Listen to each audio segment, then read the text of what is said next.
y a des gens qui connaissent Dieu par la chair. Ils viennent à l'église parce qu'ils apprécient bien le pasteur, ils apprécient l'atmosphère, ils aiment l'aménagement, ils se sentent bien. Quand il y a un peu de clim comme ça leur va bien. Si c'est la connaissance que tu as de Christ, de Jésus, ta vie sera insatisfaite. Tu auras soif.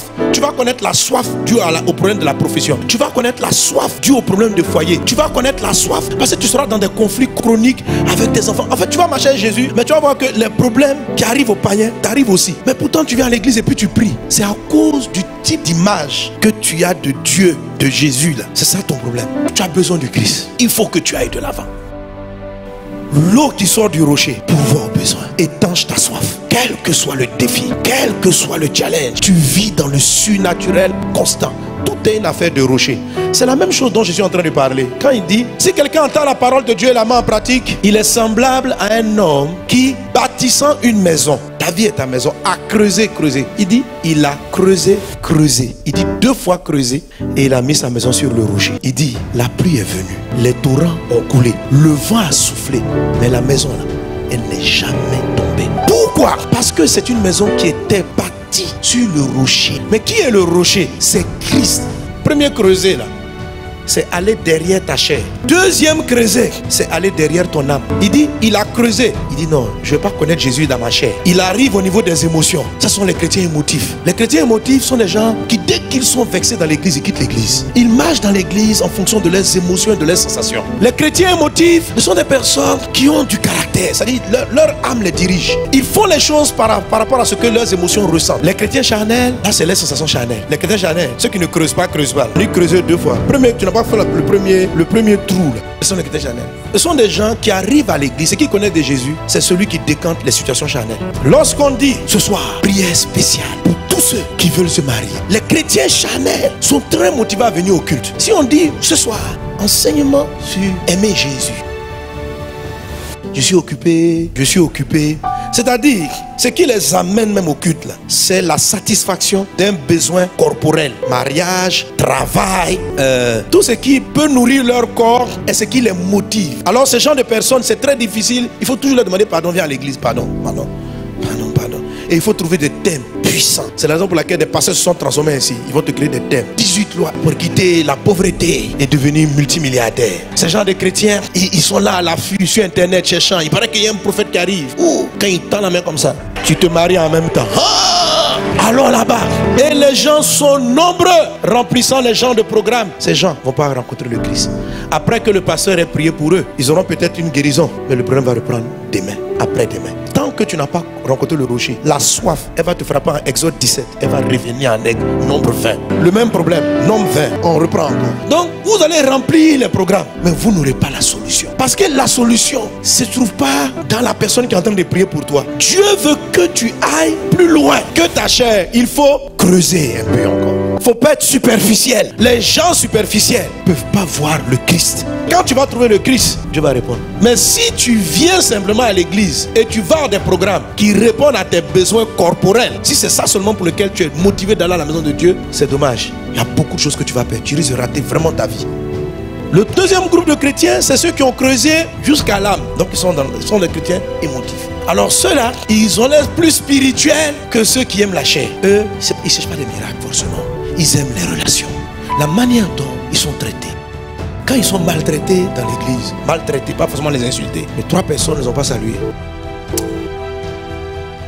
Ils prennent la mouche. Dans cette église, il n'y a pas l'amour. Il n'y a pas l'amour.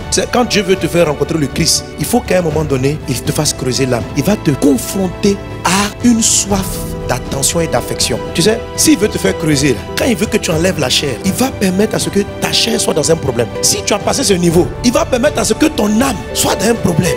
Et l'âme dans un problème, c'est là où tu es malade, des problèmes de foyer. Et tu cries, tu pries. Les miracles sont de temps en temps des petits soulagements. Mais ce n'est pas réellement réglé. Tu arrives au culte, il y a des petites paroles de consolation. Quand tu vois que tu es trop down, c'est là le pasteur a une prédication pour toi. Je dis, demain ça va changer. Yes! Demain tu vas voir ton miracle. Yes! Tout ça là c'est bien. Mais ça ne révèle pas les Christ. Reçois la bénédiction. Je prends. Tu vas vivre. Oui, pasteur. Yes! Effectivement, tu as besoin que ton âme soit fortifiée. Et chaque fois, il y aura des paroles pour t'encourager émotionnellement. Tout ça. Mais ce n'est pas encore le rocher. Il y a un moment donné, tu dois chercher Dieu, aimer Dieu, que ta chair soit satisfaite ou pas. Tu dois faire des choses pour Dieu, que ton âme, ton caractère. Parce que quand on parle des gens émotionnels, dans leur âme, dans leur sang, ils sont des gens, ils aiment certaines organisations. Quand c'est troublé, ils sont énervés, ils veulent partir. Non, non, non, tu ne vas pas connaître le Christ. Et d'une manière ou d'une autre, des choses vont te satisfaire encore. Tu dois rester. Le rocher se trouve sur la base de la parole. Il dit celui qui entend la parole et qui la met en pratique. C'est-à-dire, tu fais ce que Dieu te dit, que tu sentes ou que tu ne sentes pas. En fait, même c'est tes sensations même que Dieu veut tuer. Parce que c'est justement ta chair et ton sang qui t'empêchent de voir le Christ. C'est justement le fait que tu aimes être à l'aise dans ton cœur. Je veux me sentir bien. Là, je pourrais bien adorer. C'est te sentir bien qui est ton ennemi. C'est parce que tu cherches à trop bien te sentir que tu ne te sens pas bien. Il y a un moment donné, tu dois simplement faire confiance en Dieu et ne plus avoir confiance dans tes sensations. Parce qu'au début de la foi chrétienne, quand vous convertissez, c'est comme si Dieu chatouille votre corps. Ça dit, viens. Dès que tu pries, il vient, je suis là. Oh Père, j'aime ta douce présence. Là là. Il y en a, ils aiment les sensations. Quand ils arrivent au culte, ils entendent les chants. Oh là là. Après un an, il y a certains même, ça n'attend pas un an. Un mois de sensations joyeuses avec le Christ. Le mois d'après, j'ai dit, mon petit, on s'en va chercher Christ maintenant. Jusqu'à présent, j'étais en train de m'amuser, je te calmais un peu. C'était pour t'encourager. Maintenant, on s'en va chercher Christ. Le problème arrive à ton corps. Et puis il te dit, je suis avec toi. En fait, tu arrives dans la dimension où tu dois dire que Dieu est avec toi, quel que soit ce que tu sens. Jésus a dit, je serai avec vous jusqu'à la fin du monde. Est-ce que tu crois qu'il est avec toi parce que tu sens sa présence? C'est-à-dire qu'au début de ta conversion, quand tu priais là, quand tu sentais une joie qui t'inondait et puis c'était doux, tu frémissais. Et puis tu dis, oh, je sens sa présence. Alléluia, il est là. Dieu n'est pas là parce que tu sens sa présence. Il est là parce qu'il a dit qu'il est là. Donc, à un moment donné, il va faire que tu ne sentes pas sa présence. Et puis il va dire, crois-tu dans tes sensations ou crois-tu dans ce que j'ai dit? Je te dis, je suis avec toi jusqu'à la fin du monde. Qu'est-ce qui est vrai? Ce que tu sens ou ce que moi j'ai dit? Donc, allez trouver le rocher, creuser là. C'est être capable de dire, il est avec moi. Tu as dit, Seigneur, je suis malade. En vrai, tu n'es pas avec moi.